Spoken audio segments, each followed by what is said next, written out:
Chicago Sky, y'all stink, bro. Y'all, look, there's trash and then there's trash. You know what I'm saying? But look, man, the Chicago Sky got destroyed by the stud buds. Everybody watches the stud buds. Shout out to Courtney Williams and Tisha Heiderman, man. Listen, stud buds stood on business today. Nafisa Collier stood on business today. They destroyed the Chicago. Angel Reese effectively turned the court into a turnover buffet by giving out 9s as though she were hosting a giveaway show. A complimentary item is given to each person. But the stud mates weren't just there to have fun. They reached clown. Basketball wasn't involved. It was simply stand-up comedy and trainers. The game quickly devolved into a live blooper reel, with Angel as its main character. This was the point at which total swagger devolved into a full-blown disaster. It was more than a simple loss. The smoke from the live roasting session is still present. He's had 9 turnovers. Yo, listen, y'all gotta stop with this point forward foolishness, man. Let's take a look, man. Hold on, man. Y'all be wildin'. Y'all be wildin', son. 60 points per game against the Olympics. Bruh, come on, man. Y'all gotta stop. Y'all gotta stop, yo. Y'all gotta stop. Angel Reese was just 1 turnover away from achieving the wrong type of triple-double. You heard right. Although it's not a reason to celebrate, you hope the stat sheet forgets this milestone. 9 turnovers occurred. 9. That isn't a highlight. It's a scary story. As though planning a charity function, she was passing the ball to opposing defenders. You appear exhausted here. Take this as your own. Are you in need of a lift? Take advantage of this gratis brief respite. Messi wasn't the sole individual. It was historic in the worst possible way. The entire WNBA and Angel Reese in garbage time. We saw it. Angel Reese last year against the Fever with like 2 minutes to go. She needed to, I think it was like 6 points and 3 rebounds. And she went and caught like 2 rebounds and then immediately goes at Victoria Saxton 3. At this stage, the only logical conclusion is that the coaching staff needs to be aware of the joke. It's not a basketball match. It is obviously performance art, a live comedy sketch about staying out of trouble. Because the paint gets stopped in traffic worse than LA rush hour anytime they try to feature her in a meaningful performance. The court is almost making a plea. No more, please. She pitches Camp in the road as if it were a tent. Don't even bring up the pick and roll, either. All that is occurring is the ball traveling straight to the other team.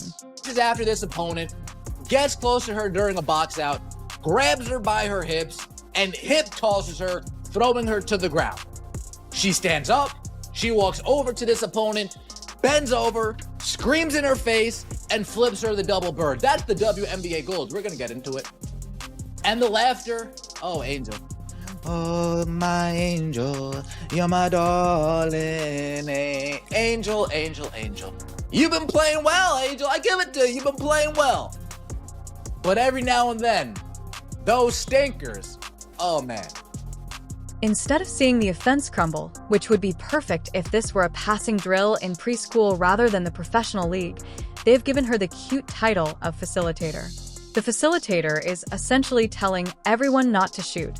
She's clinking shots when she's not passing the ball out, so just pass it around and hope for the best. When she isn't clinking, she flails as if she were stuck in a wind tunnel. Furthermore, when she is not flailing, she travels both psychologically and physically, deviating greatly from the basket. Like, there's absolutely no foul in that. He gets a good whistle, jumps up, and then goes at somebody on the other team. Who's she go at? She goes at Diamond Miller, her former Maryland teammate.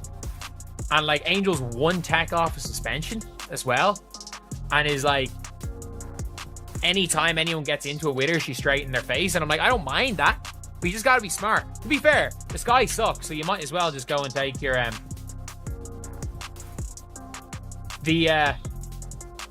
I'll say it. It's more than just a few unpleasant experiences anymore. It is starting to take on the appearance of a full-fledged basketball conspiracy. Let's be honest. Despite the fact that nobody loves to admit it in public, anger has been terrible. Furthermore, Rookie growth pains are not the topic of discussion.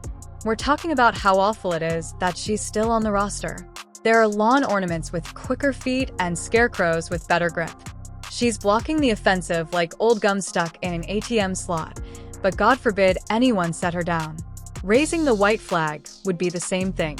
All of those monotonous highlight reels and pointless press headlines would be exposed as smoke and mirrors. Instead, they leave her waving her arms as though she were leading a traffic stop while standing on the arc. Similar to a fire drill, teammates are working feverishly to rescue the play in the interim. But don't be fooled. There is no setup happening. The only thing being done is a blunder-worthy turnaround. She is, in fact, losing possession of the ball. Usually, it goes straight to the adversary. Thought she was turning her season around. Just when I thought Angel Reese was graduating from pretend basketball player to make-believe basketball player, the level where it's almost believable that Angel Reese is a basketball player. Just when I thought Angel Reese would pull through in the clutch and do America a favor. With a win last night against the Minnesota Lynx, Angel Reese would have become the most popular player in the WNBA dump. Well, Casey, that's simply not possible. Caitlin Clark will always be the most popular player in the WNBA. Thought her season was getting better. At the very moment I thought that was the case, Angel Reese was changing from a pretend basketball player to a make-believe basketball player. The degree to which Angel Reese playing basketball is almost certain. I had the exact same thought. Angel Reese would stand up and save America in a disaster. Angel Reese would have been the most popular player in WNBA history after last night's triumph over the Minnesota Lynx. Casey, that simply isn't possible. Caitlin Clark will always be the WNBA's most popular player. Why people are defending this, let's get into it. Nneka Ogwumike, she gets up, proceeds to get boxed out, unable to move her opponent out of the way. Nneka Ogwumike retaliates, grabs her by the hips, throws her to the floor, stands over her, screams on her, flips her the double bird. Quinterly, Dallas Wings teammate, being a good teammate, gets in the middle of the two, pushes Nneka out of the way like a good teammate should. Instead of saying, Nneka, come here, let me get you a hug. No, get up off my teammate, girl. Get up off my teammate. Nneka Ogwumike can't let it go. The real tragedy is found here. It's easy to see how her teammate has adjusted to her limitations in real time. Just be mindful of the floor area.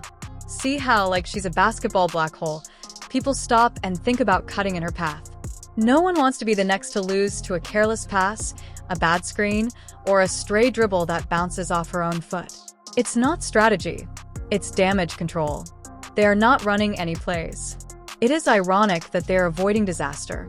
Despite all the hype surrounding her leadership, perseverance, and purported championship background, Angel Reese has turned into the solidifying force holding this team down. The firm base you build upon is not it.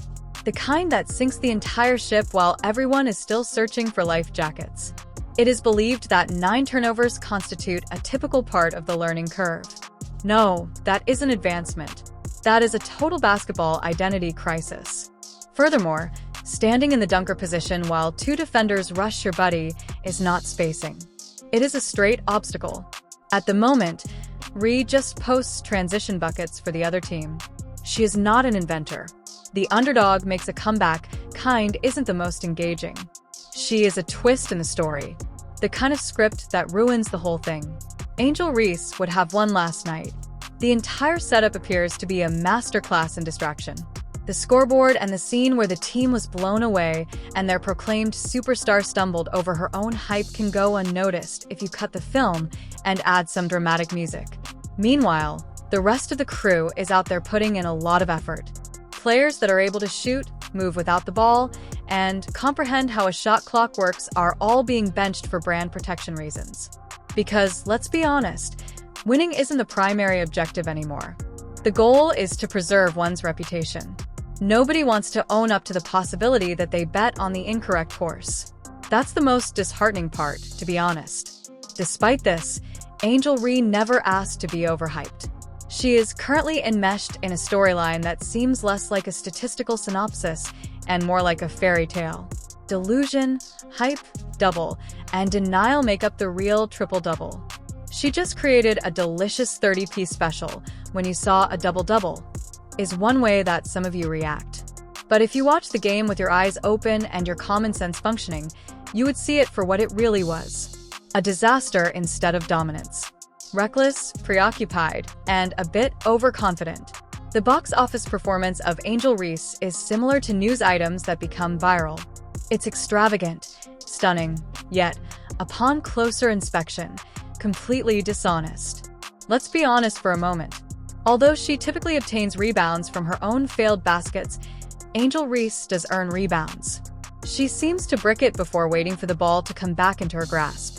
There is an urgent need for a new stat category, because it's not a rush to get on board after your own airball, self-cleaning returns.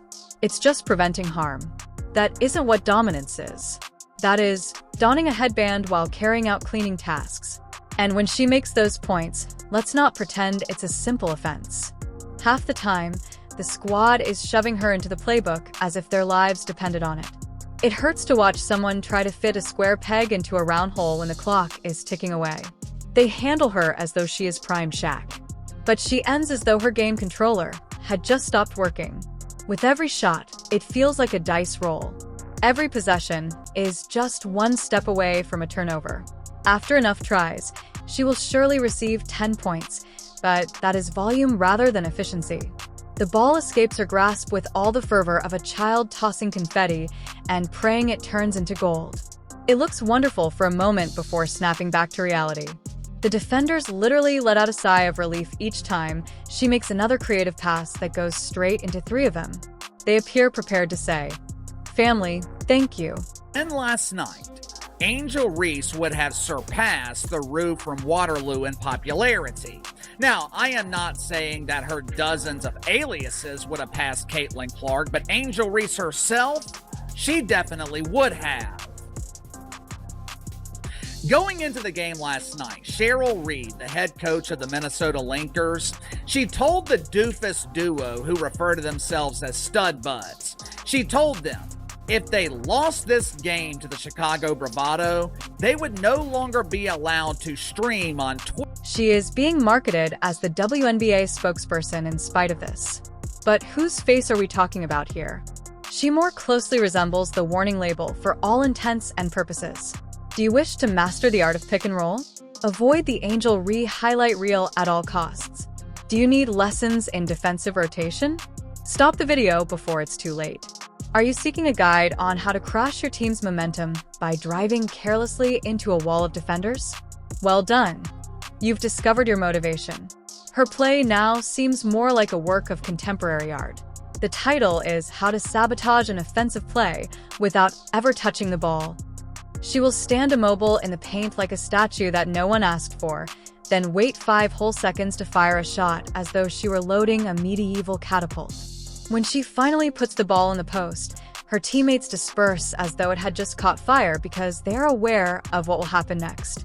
Either she's throwing up an ugly off-balance prayer that misses the Chicago sky, or she's throwing a jump pass into the crowd like it's a giveaway for sections 1 and 12.